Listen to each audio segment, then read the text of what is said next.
आजकल international level पर भी बहुत बड़े बड़े धमाके हो रहे हैं और नेशनल लेवल पे भी बहुत धमाके हो रहे हैं। जो इंटरनेशनल लेवल पे धमाके हैं उनका ताल्लुक है जो गज़ा में इसराइली तैयारों की तरफ से एक मौत का खेल खेला जा रहा है। वहाँ पे रोज़ाना इसराइली तैयारे जो हैं वो बम्बारमेंट कर रहे हैं और पाकिस्तान की सियासत में भी काफ़ी धमाके हो रहे हैं।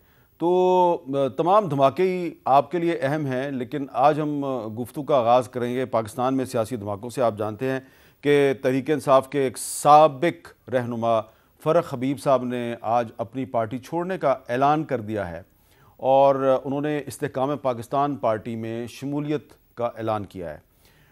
पाकिस्तान का जो आइन है अगर हम उसको सामने रखें तो पाकिस्तान के हर शहरी को अपनी मर्ज़ी की सियासी जमात में शमूलियत का हक़ हासिल है, छोड़ने का भी हक़ हासिल है।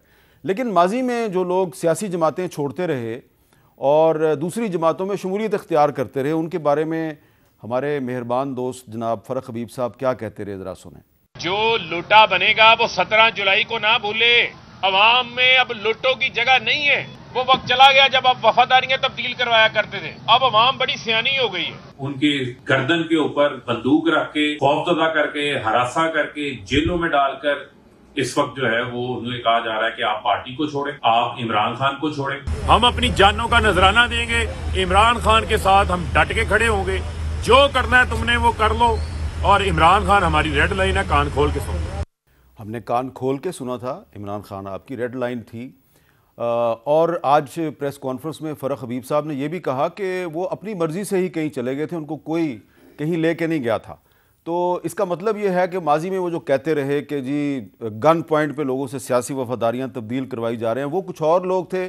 फ़रख हबीब साहब ने अपनी ज़मीर की आवाज़ पे सियासी वफादारी तब्दील की और आज जो प्रेस कॉन्फ्रेंस है उसमें उन्होंने क्या कुछ कहा, ज़रा सुने। खान साहब अब खुद ही अपने मकसद से हट गए हैं और कायदे आज़म के पाकिस्तान की बजाय हमारे हवाले कर दिया फराह गोगी, बुशरा बीबी और उस्मान बुज़दार का पाकिस्तान। तो यार 3.5 साल हम उस्मान बुज़दार को डिफेंड करते रह गए, जो शख्स खुद किसी को नहीं डिफेंड, अपने आप को नहीं डिफेंड कर सका। आइंदा भी कभी मौका मिला तो फिर उस्मान बुज़दार ही आना है। अगर फिर उस्मान बुज़दार ही आना है जो कि सिर्फ आपका एक हैंड पिक्ड बंदा हो, जिसको आप कहें रात है तो रात है, दिन कहें तो दिन, और बंदे कोई नहीं काबिल थे। ऐसे ऐसे काबिल लोग थे जिनको आपने टिश्यू पेपर की तरह यूज़ करके, इस्तेमाल करके आपने उनको जो है वो साइड पे कर दिया आप उनको। तो अब सवाल ये पैदा होता है कि पहले उस्मान डार साहब ने तहरीक इंसाफ छोड़ी, उसके बाद सदाकत अब्बासी साहब ने तहरीक इंसाफ छोड़ी और आज फ़रख हबीब साहब ने तहरीक इंसाफ छोड़ दी और इस्तेहकाम पाकिस्तान पार्टी ज्वाइन कर ली। अब लोग पूछ रहे हैं कि अब चौथा धमाका कौन करेगा। इस सिलसिले में बहुत से नाम जो हैं वो ज़ेर बहस हैं, उस पर आज हम भी बात करेंगे।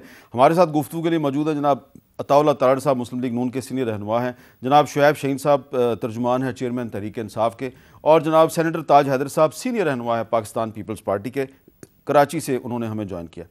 तारड़ साहब, इस वक्त जबकि नवाज शरीफ साहब की पाकिस्तान वापसी में सिर्फ चंद दिन बाकी हैं, तो ये पंजाब के कुछ अहम सियासतदान जो हैं वो तहरीक इंसाफ छोड़ के इस्तेहकाम पाकिस्तान पार्टी में जा रहे हैं, मुस्लिम लीग नून में नहीं आ रहे। कुछ पे आपको तशवीश नहीं है? बहुत शुक्रिया हामिद मीर साहब। मैं एक तो खिराज तहसीन पेश करूँगा फ़रूख हबीब को।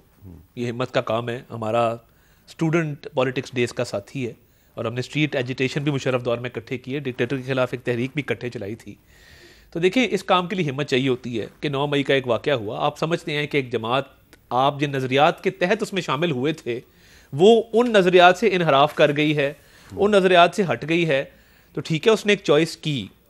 हमारा लेकिन 9 मई वाले दिन फ़रख हबीब साहब जो हैं उन्होंने 9 मई वाले दिन एक ट्वीट किया था, ये मेरे सामने है। उसमें उन्होंने कहा कि सब लोग घरों से बाहर निकल आएँ, इस फाशिस्ट रजीम का वक्त पूरा हो गया, गिरती हुई दीवार को एक धक्का और दो, और भी इसमें बहुत कुछ लिखा हुआ है। देखिए, जब आप एक जमात में होते हैं ना, कुछ मजबूरियाँ उनकी जमात में ज़्यादा थीं। व्हाट्सएप ग्रुप्स में कहा जाता था कि ये लाइन लेनी है, जो नहीं लेता था उससे खान साहब हाथ मिलाना पसंद नहीं करते थे सुलहजू लोगों के साथ। तो मजबूरियाँ हैं पार्टी के अंदर रहते हुए। हमारा प्रॉब्लम ये है, हमें तशवीश क्यों नहीं है?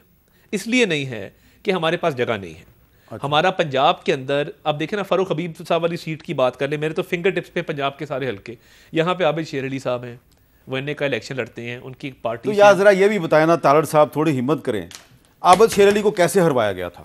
आबिद शेर अली को उस वक्त के जो इस्टेब्लिशमेंट के करता धरता लोग थे, जनरल फैज साहब जी ऑब्वियसली उस वक्त के लोगों ने मिल के ये प्लान किया कि ये इमरान खान को लॉन्च करना है, तो उसके कोलेटरल डैमेज में कुछ सीटें हमें हराई गई थी, उसमें आबिद शेर अली की सीट बिल्कुल सामने थी, आरटीएस बिठाया गया, इससे इनकार तो नहीं है ना। ये मैं समझता हूँ ये फैक्ट्स हैं, इसमें हिम्मत वाली तो बात ही कोई नहीं है। ठीक है, ये फैक्ट्स हैं और फैक्ट्स बयान कर देने आपके पास जगह नहीं है, इसलिए फराक हबीब साहब आपके पास हमारे पास जगह नहीं है, आईपीपी के पास जगह है, ज़रूर जाएं, बड़े शौक से जाएं, मगर जो लोग ज़मीर की आवाज़ पे अब इस वक्त पार्टी वो छोड़ के और 9 मई के हवाले से अपना एक स्टांस रखते हैं, मेरा ख्याल है ये हिम्मत और जुर्रत का